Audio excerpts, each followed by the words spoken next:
Uh, I keep trying to do this video update, and it is really emotional.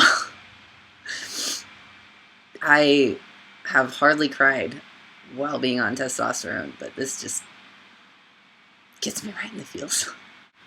Um, it's my 14-month on T video, and in 6 days, I will be turning 26. And I wanted to talk about something really important to me, and that is relationships. More specifically, I want to talk about my relationship with my brother. I have not talked about my relationship with him with regards to my transition, primarily because we became estranged well before I even self-identified as being transgender. Back in 2011, I stopped talking to him, and the reasons are numerous. Primarily because he was abusing alcohol, making really poor life decisions that landed him in the hospital for over a month and a half, with severe burns on 30% of his body. Left his daughter without a father figure or really anyone to adequately take care of her and give her the attention that she deserved. So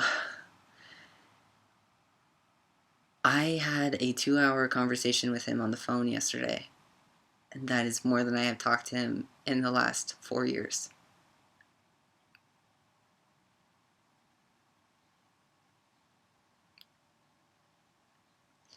And it was hard.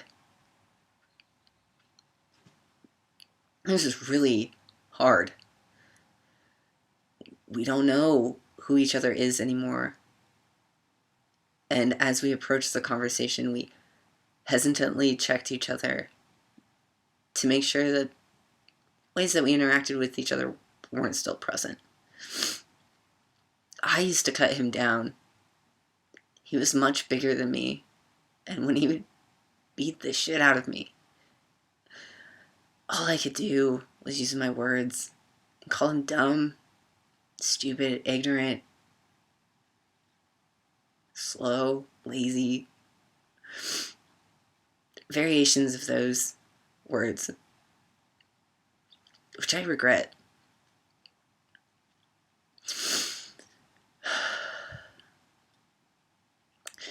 I hesitantly approached the conversation as well. He's a very different person than I am. And I was getting the impression that the reason we weren't talking at this point was more related or correlated to my transition than it was to my resentment for him in my past.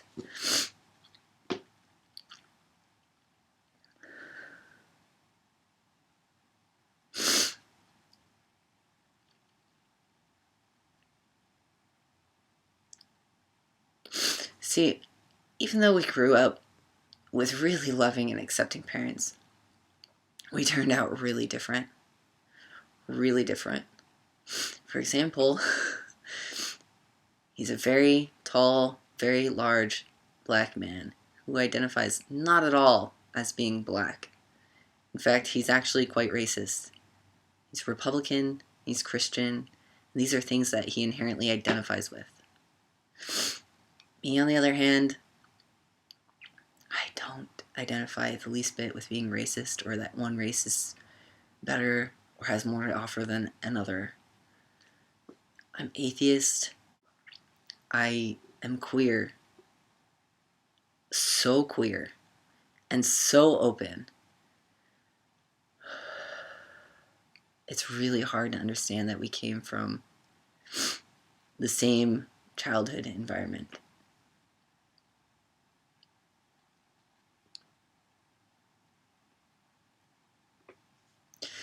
So, we were both really hesitant to talk to one another. I think he was concerned that I wouldn't recognize that he's changed in the last 4 years.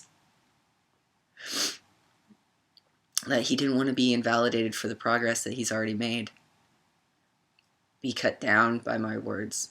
And I understand that. Everyone has a seed of goodness in them.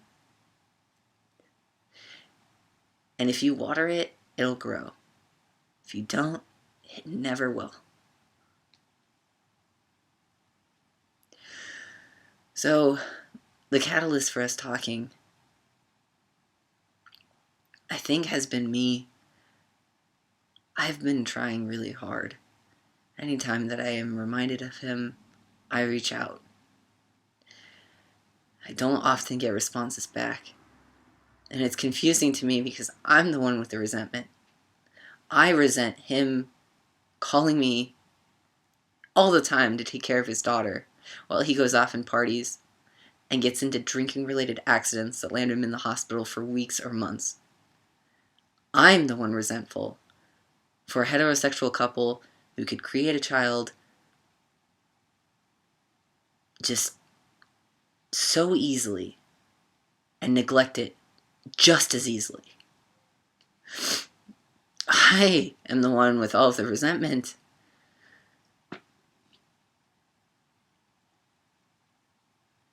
So why isn't he talking to me?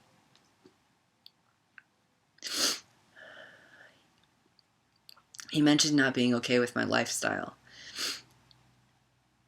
I tried to explain to him that lifestyle is not the right word. If you're transgender, it's a medical fact.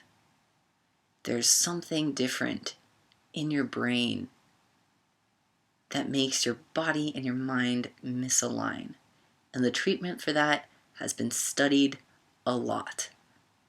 There's significant evidence to show that trans people exist. So, it was difficult. The only two things that we bonded on were the show The Walking Dead and the fact that our aunt, the one that told me that being transgender is just another excuse for being unsuccessful, is a manipulative and unhappy person. At least those two things are starting points.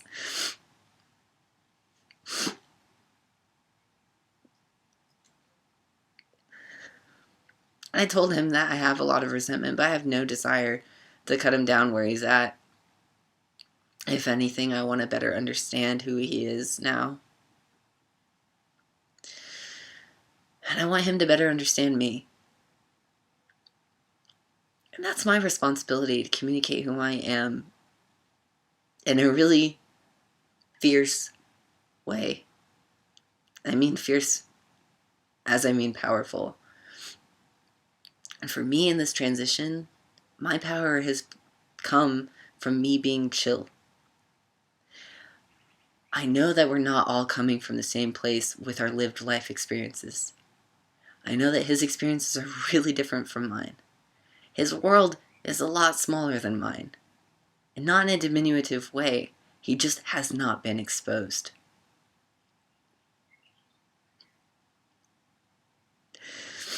By the end of the conversation, I could kind of get that he was understanding how little he understood.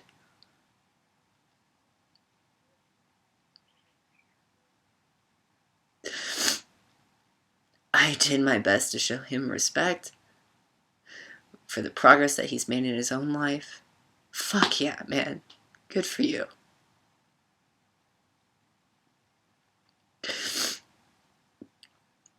And I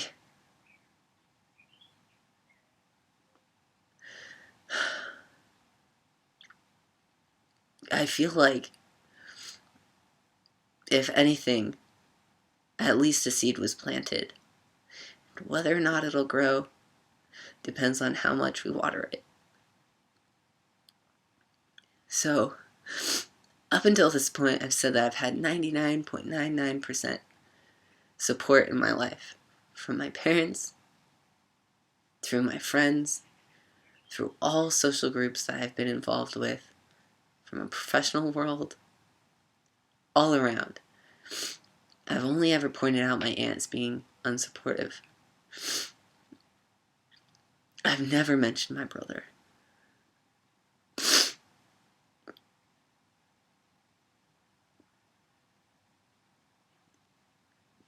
It's hard. It's going to be hard to be seen as I want to be seen, to be understood for who I am and not be boxed or labeled. But that's on me.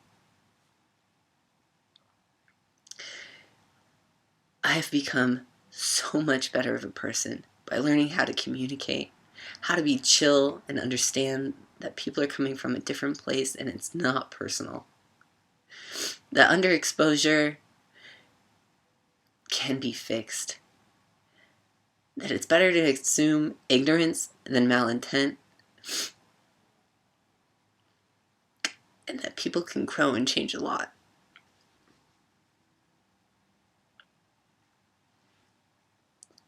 If you let them.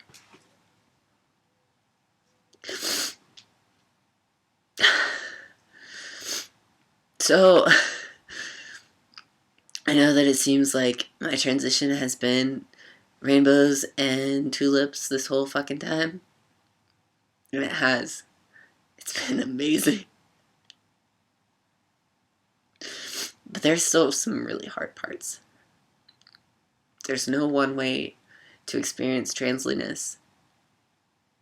And I encourage anybody who watches this video to be patient, to love yourself, and to continue working on those relationships, because they are important.